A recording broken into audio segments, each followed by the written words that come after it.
Hey guys, John Loxley here, back with this will be a single serving episode of Particle Fleet Emergence. This is a it's not new, it's released back in 2017, but it's a game by Knucklecracker Studios, or maybe just Knucklecracker. I'm not sure if they have the studios attached to their name. They were the ones that did the Creeper World series. You can a Creeper World Chronicle. So this is actually a little bit different, but it is by the same people, and that is why I wanted to show it to you guys. But first, I was going to jump into the story. There are other options here. You can, like right here, it's some DLC. You can register a corporation, because all the groups in the game are corporations. It's like your team, right? So it's just a corporation.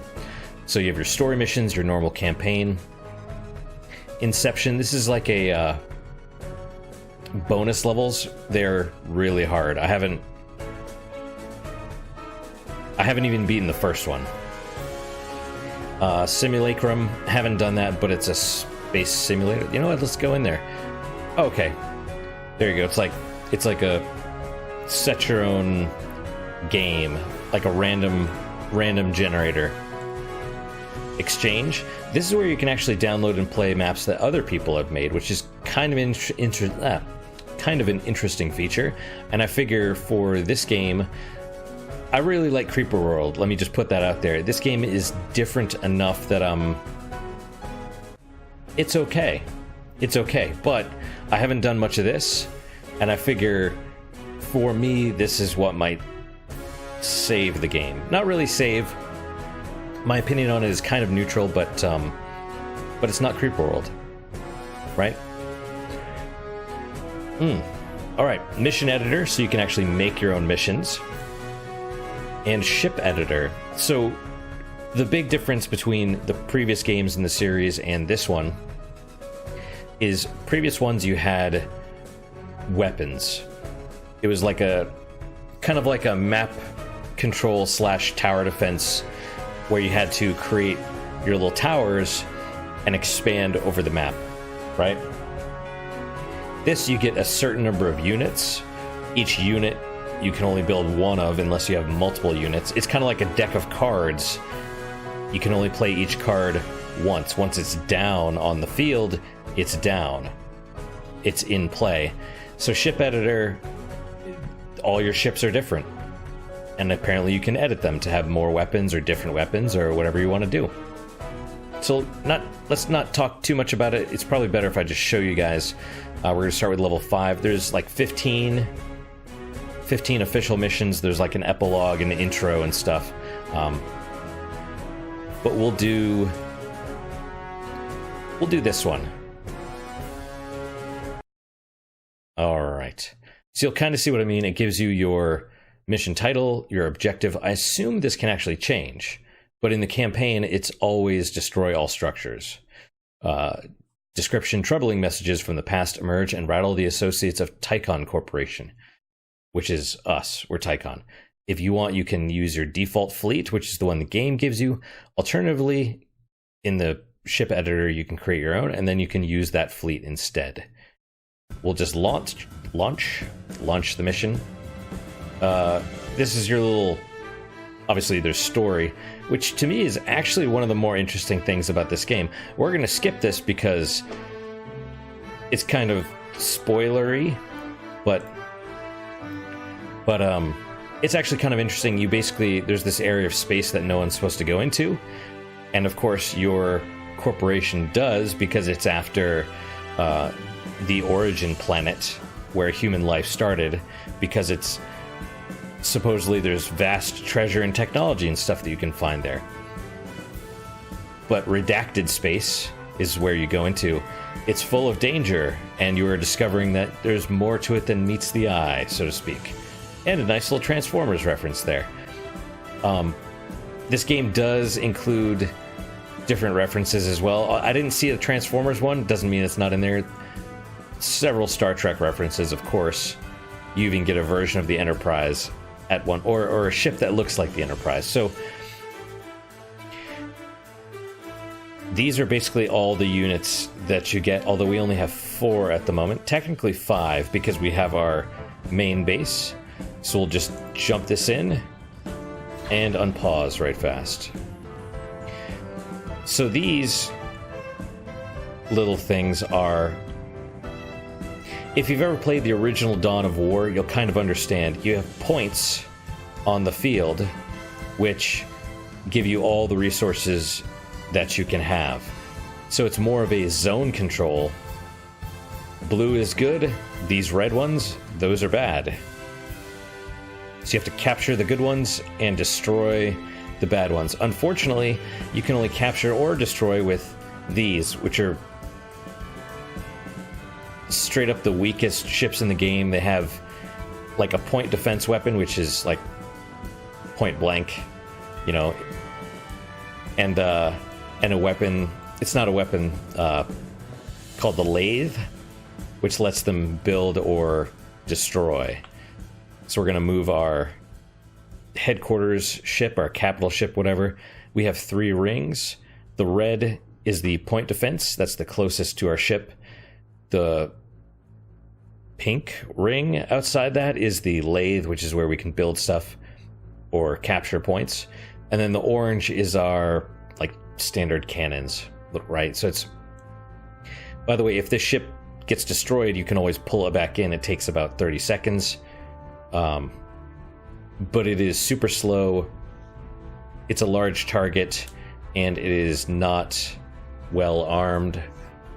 And it also prevents you, if it does get removed from the field, prevents you from gathering any resources until it comes back. So it's up here is your production. The red bar on top is our current usage. 3 is what we're producing at the moment. So we're trying to capture this. That's going to give us a new ship design. These little things, they look broken, and then you capture them and they turn into orbs or whatever. That's storage for energy. So if your production is above your usage, it adds into your storage, so you get like a little buffer. That's basically it. This blue nebula thing is plasma. It's blue, which means it's good, and it slows down these red particles, which are, they hurt you and possibly kill you on contact. Additionally, if they come in contact with these little energy fields, if you haven't captured them, the enemy can build a turret on them, essentially. So we're building our lathe right here, and we're trying to capture that, and there you go. It's captured for the time being. And a little bit more story because you just unlocked another ship. We'll just skip that for now, though. And this field that you see, that is your, I don't know what you call it. It's basically, if you move your ships out of it, they're operating on battery power, so they won't be able to refuel or use their weapons once their energy stores are gone. So that's what I kind of mean by zone control, right? Because you have to basically stay within this field most of the time.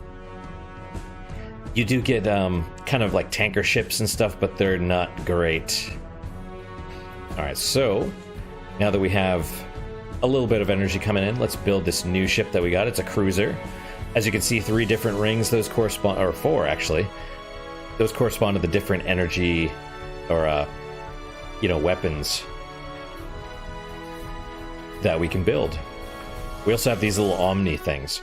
So these energy mines, as they're called, generate energy, but you can also take over the land a little bit, and the land will generate some energy as well. It's not great. They're fairly easily destroyed, and as you can see, this land is starting to get like a little red smear from the particles. Enemy can take over the land as well. Yep. We'll skip that. But so there we go. We have our little thing. It's not a turret. You can make it one using extremely rare upgrade stuff. I think in the whole campaign you get like 8. And they're basically like socketable gems. So, I don't know if you saw that. We're going to move it closer. It's repairing the plasma. The plasma turned from blue to gray. It'll slow down the red particles, but it'll also take damage from the red particles. You just restore it with your beams or whatever. It's kind of an interesting game, and as you can see, this one's shooting off all these red particles, this emitter, but it's also generating the plasma. The particles are kind of they're like gummies, I guess, in space, so they leave the plasma behind them. And what this plasma does is it'll slow you down, but also speed up enemy particles. So it's kind of an interesting mechanic. We'll build another one of our ships, because we are going to need it. In fact, we'll just build all of them if we can. And obviously, you know, the more you build, the slower they're all built at. But it works. It works. Yep. So my mine got destroyed right here because the particles were hitting it. But I had my lathe close to it.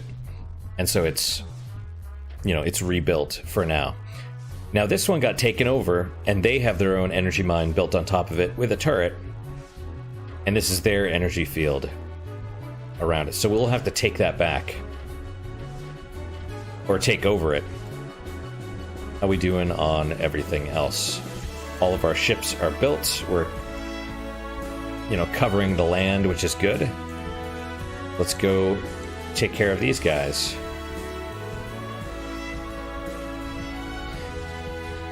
Now these lathe ships, as I said before, are the only ones that can destroy these emitters. If left alone, they'll do some crazy stuff like this one, which has surrounded itself. One or two of these are enough to destroy a ship. You know, well, maybe not that strong, but they'll destroy parts off your ship. So you'll probably see it here in a minute, but move our ships up here. Now this is actually more of a real-time strategy rather than a tower defense like the previous games. And you can get either real-time strategy or regular strategy, because it can definitely become really hard. So that's not that's kind of why I got frustrated with those Inception missions, because they're super hard, and we kind of got in a stalemate on the first level because the energy fields that I had, or the energy mines, were drastically underpowered. Oh, and I have a cat hair in my eyeball now? That's great. Wonderful. Oh, crying out loud.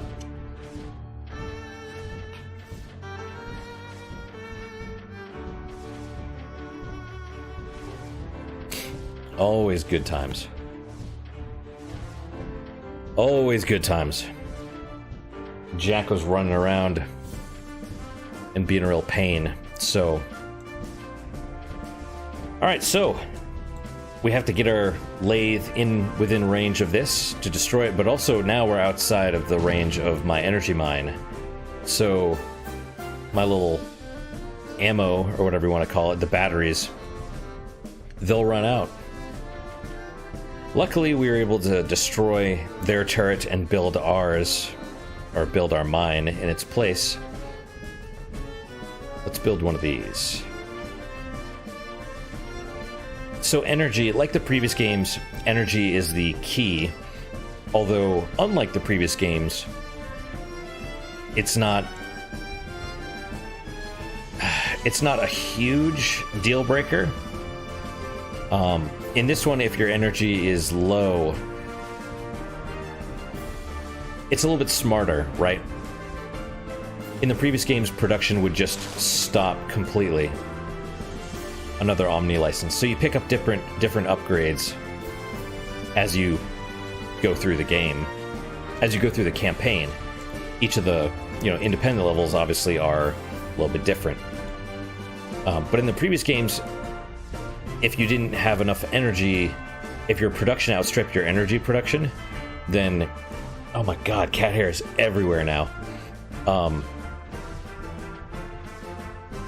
Your base would basically just shut down, and you could lose really, really quickly.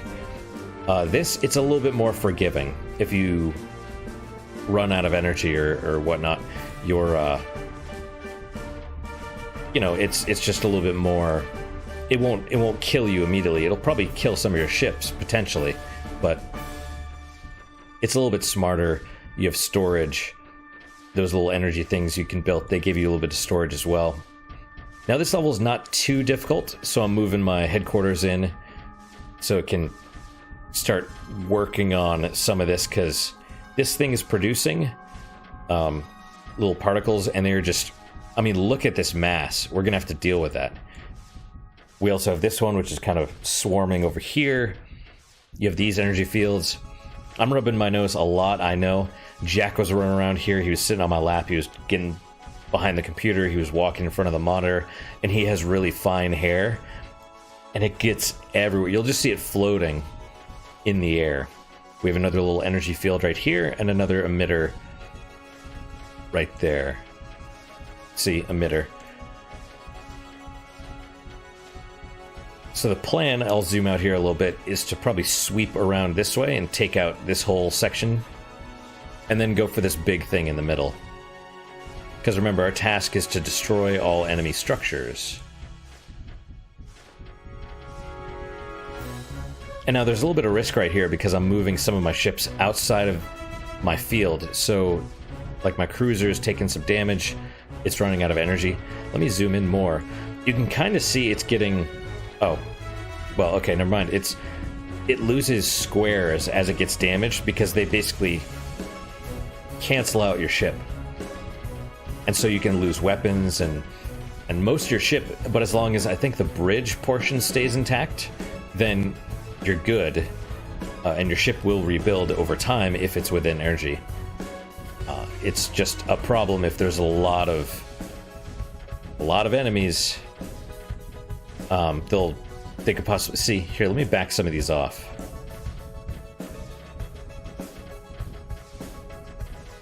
And I'll move this. I'll move it right here. See if we can take some significant damage here. Move it outside the... See, there we go. We lost our engines. We've lost some of this. And we're basically a sitting duck at the moment. Let's see if we can back it in. Oh, never mind. We lost it. That's fine, though. As far as I know, there's no penalty to necessarily losing the ship. You just build another one. You lose time. It's also more vulnerable when it's being built because it's just the bridge section, and then you can see it's getting added on as time goes by, and that's how it repairs over time.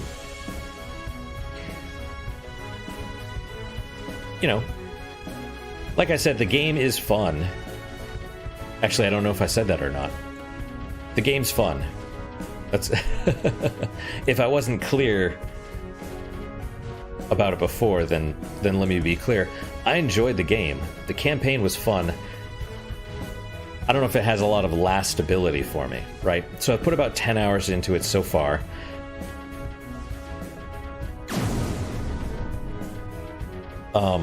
But the game before this, Creeper World 3 specifically, I put something like 100 hours in. And I could probably play it more if I wanted. It's, just this one is a little bit less appealing. I think it's the fact that there's the,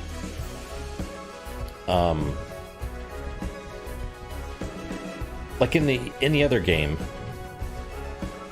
if you were in a stalemate, you could always just wait. You had units, you had like these little totems, and they would generate upgrade points over time.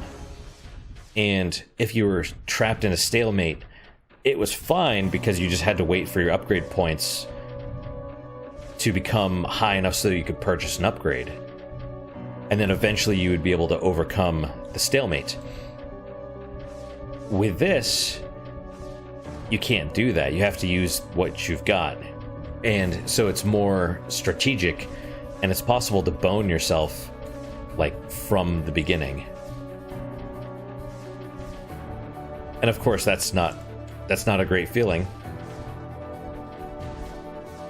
And then you're just screwed. So we're moving one of our, what are they called, omnis? Moving one of these over here. These things are more typical of what the previous games in the series were. It was little towers that you built that you could actually move around. Oh my god, cat hair is everywhere.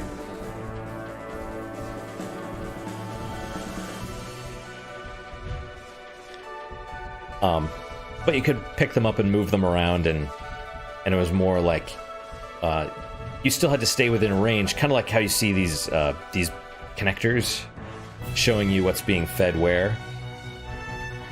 That's how the previous game in the series, Creeper World 3, looked. It was very reminiscent of, I don't know, computer cables or like a network or something. But it was fun. It was fine. So this we can't take over, even though it's within the range of our lathe, so we could potentially build a mine on top of it. It's occupied by the red territory. So we have to wait for this thing to spread enough of our blue so it becomes ours again, or at least neutral. And then once that happens, then it'll give us this area to go into. But for now, we wait. Man, we're almost at 13 minutes. That's no good. It's because I'm talking a lot.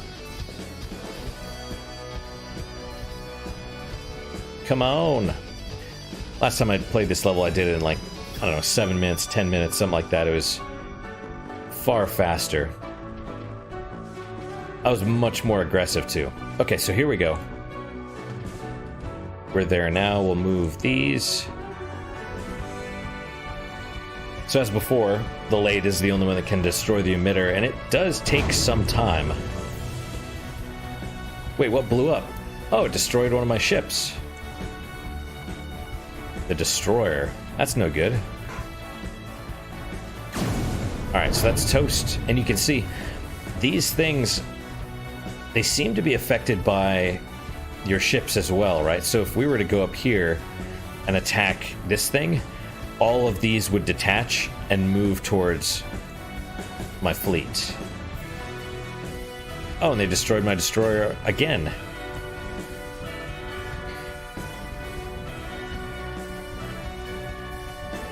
It happens. It happens. So I guess the question is, would I recommend this game?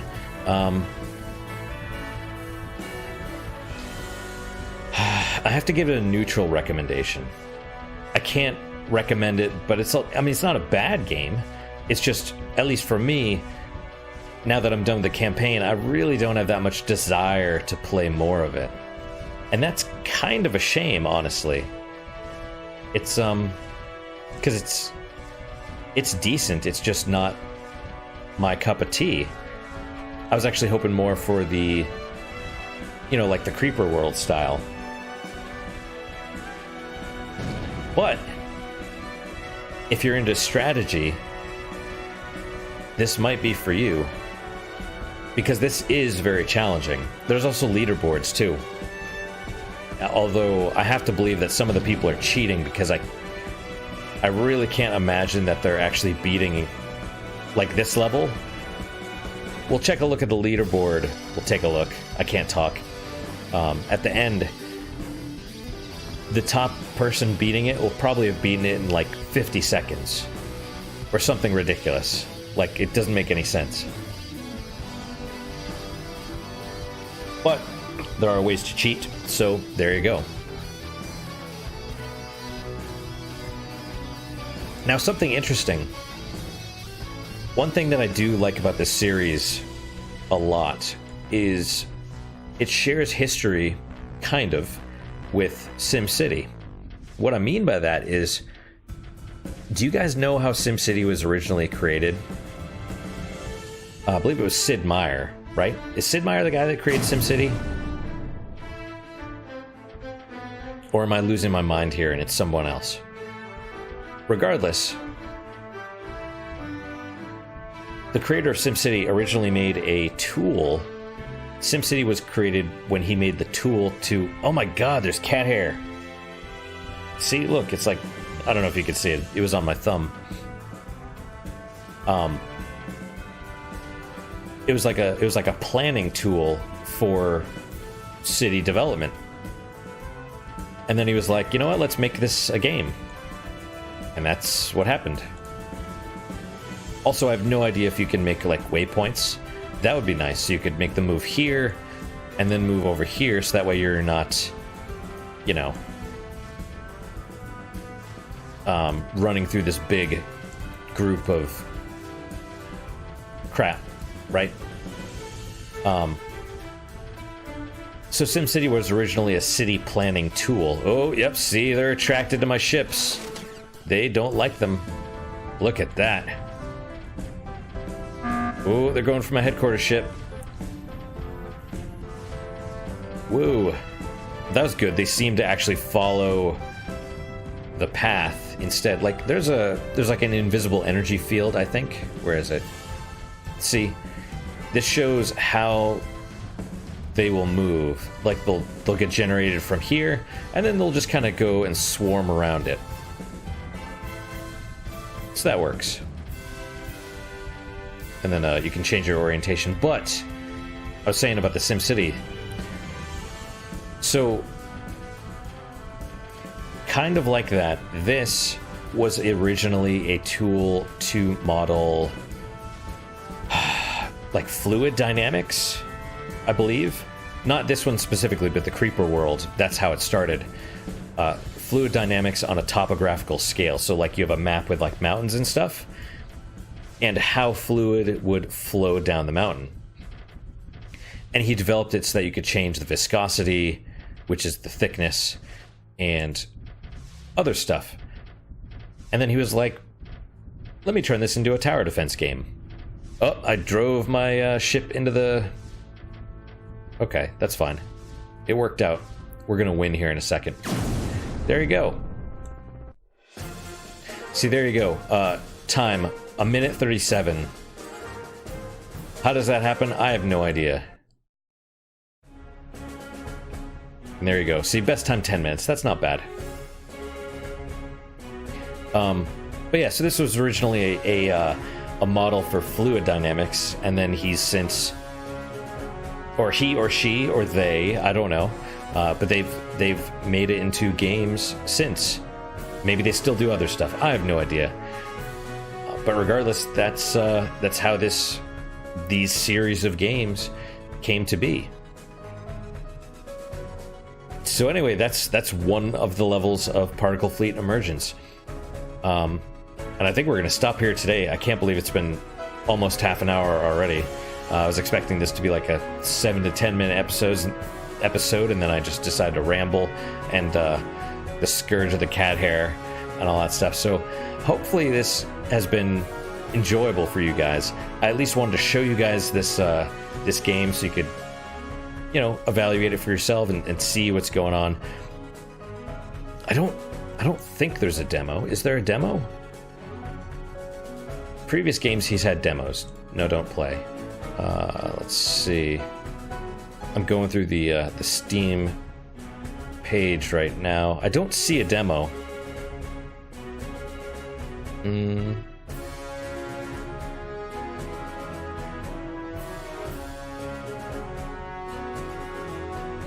I don't see one. It doesn't mean there's not one, but I don't see one. So, anyway, guys, that's it for today. That's Particle Fleet Emergence. I really hope you enjoyed this episode. Any questions, comments, concerns, good, bad, or indifferent, let me know. Let me know. That's it. That's it. What is your guys' unique positive moment for today? For me, it's just the fact that honestly, this game, you know, it was fun. I enjoyed it for the time that I spent with it. Now, I believe it's $15 in the Steam store. I can check that as well right now at hand. Full price is $15. How much for the DLC? The corporate bonus? $4. $4 and on top of the 15 gives you the ability to make your own corporation and a little a PDF, I believe, of like one of the design documents or something. But yeah, my unique positive moment is this game. It was fun. I don't really think I'm going to play anymore, but those especially the first few hours were just really, really gripping. You know, it's one of those games where you're just like, holy cow, has it been 2 hours already, 4 hours, or however long? It didn't really stay that way for me, possibly because of, like I said, the whole stalemate stuff. Upgrade stuff is a little bit more difficult to come by. It's more of a socketable item. You find these gems, and it's more like you can, you know, you only have a limited amount, so you can socket them into your ships to give your ships extra range. I think that's it. Or you can use them on like your energy mines to make them produce more, or make the field that they emit a little bit bigger.